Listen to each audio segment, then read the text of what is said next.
30岁女教师在南京通勤2小时，收假第一天闹钟没响，争分夺秒的一天。糟了，妈呀，闹钟没响，起晚了要迟到了。赶紧收拾一下，涂个素颜霜就出门。好，变个照。简单打了个底，然后其他的带到车上去换。看一下我今天穿的这个毛衣，好喜欢，是这种羊毛的一个 V 领的小毛衣，毛茸茸的感觉，穿上身奶乎乎的。哎，这个还是。今天穿这个鹅绒派克服，它这里面是鹅绒的，非常的饱暖。然后它这外面一圈毛加上这个帽子，就这一整条都是狐狸毛。这个毛是可以拆卸下来的，因为它是鹅绒服，所以它自重很轻，一点都不会压身。这个衣服设计蛮特别的，还可以给它扣起来，它这里是牛角扣。搭这个。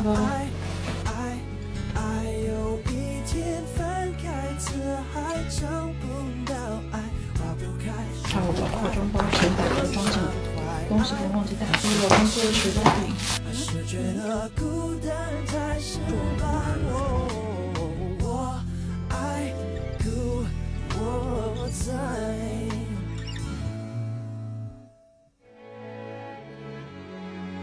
到了，没迟到，打上卡了。今天哪2个班合在一起上的，我忘记了。天哪，我今天是1班跟3班的合班。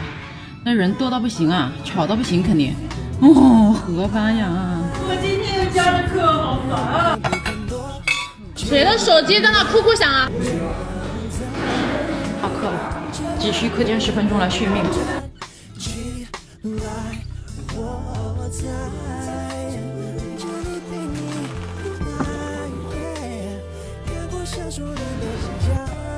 这个破吧，就这个。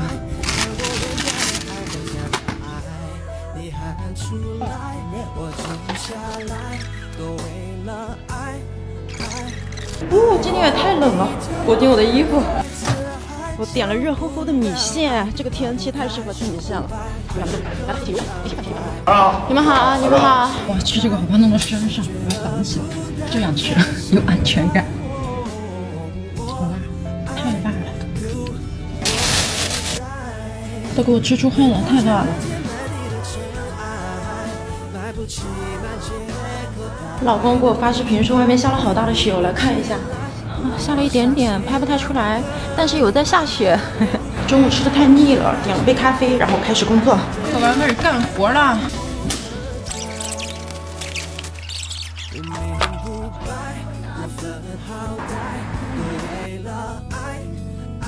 老公。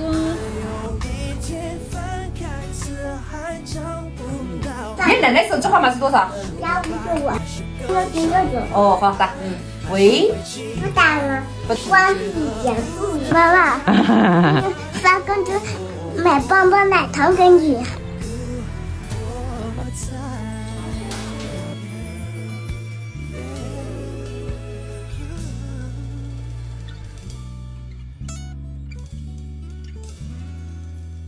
9点多了才回来。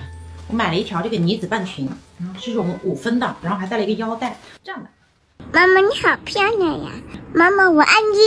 我也爱你呀。光大腿。你干嘛？不要光着大腿，盖起来。